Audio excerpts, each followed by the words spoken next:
આજે હું અને દાદા બંને સવારમાં ખેતરે જવા નીકળ્યા. ત્યાં સૌ પ્રથમ પેલા પેટ્રોલ પુરાવ્યું.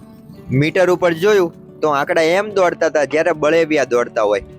ખેતરે જતા રસ્તામાં પાછળ જોયું તો પાછળ ભાગ્યો આવતો હતો, તેનું MT-50 લઈને. તો ખેડૂત મિત્રો, અમારા ખેતરની અંદર અત્યારે દાદા તે બંધારિયાને બાંધે છે. ગુજરાતીમાં અમે બંધારિયું કહીએ છીએ, ઇંગ્લિશમાં બંધ ફોર્મર કહેવાય. તમારી સાઈડ શું કહે છે આને તે કોમેન્ટ કરજો.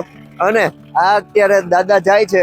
કાલે જે ખેતરની અંદર મકાઈ વાવી હતી અને ઉપરથી રાપ મારી હતી, કાલના વિડીયોમાં કદાચ તમે જોયું હશે, તેની અંદર અત્યારે અમારે પાળા બાંધવાના છે મકાઈની અંદર.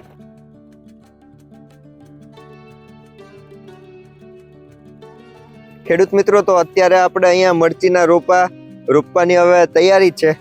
કારણ કે કાલે આપણે જે લઈને રોપા આવ્યા હતા તે રીંગણીના 4500 છોડવા વધારે હતા, જે એક સાથે આપણે પહેલા વાવી દીધા. અને હવે આપણી પાસે 1500 છોડવા મરચીના છે, જે હવે મરચી વાવે છે. અને આપણે એ જ ખેતરમાં મરચી વાવવાની છે જ્યાં આપણે તરબૂચ વાવેલા છે. એટલે એક ખેતરમાં એક સાઈડ તરબૂચ છે અને બીજી સાઈડ મરચી છે.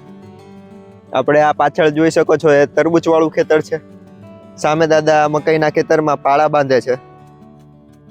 તો ખેડૂત મિત્રો, આપણે અત્યારે અહીંયા બંધ ફોર્મર મૂકવા આવ્યા હતા, તે અત્યારે છોડી દીધું છે.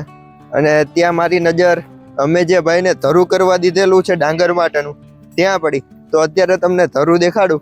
એકદમ મસ્ત ધરું છે. તો આ જોઈ શકો છો, આની અંદરથી આપણે ડાંગર વાવવાની છે. આ ધરું જ આપણે લઈ જવાનું છે. થોડાક દિવસ પછી આપણે તે વાવવાનું થશે, પણ આપણે કદાચ એ વખતે અહીંયા હાજર હોઈશું નહીં, એટલે તેનો વિડીયો નહીં આવે. પરંતુ તમને દેખાડી દઉં કેટલું મસ્ત ધરું છે.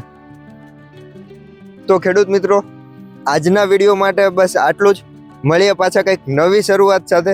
કાલે પાછું કંઈક યુનિક છે તે જોવાનું ભૂલતા નહીં. અને તે જોવા માટે અમારી આ YouTube ચેનલને સબસ્ક્રાઇબ કરવાનું પણ ભૂલતા નહીં. જય જવાન, જય કિસાન.